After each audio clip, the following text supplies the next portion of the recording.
आजा आजा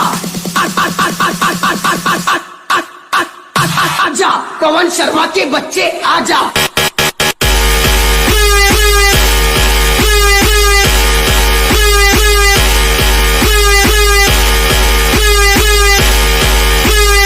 બાકી તું ગમે એવો બંકો હોય ને તો આ વાઘની એન્ટ્રી થાય ને એટલે તારી નજર નેતી થાય. पवन शर्मा के बच्चे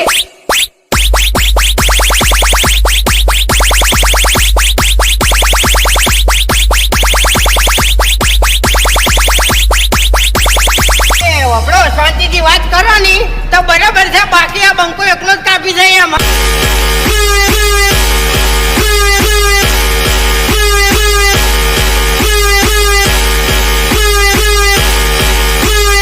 पवन शर्मा के बच्चे બંધ કર તારો ટુનટુનિયો.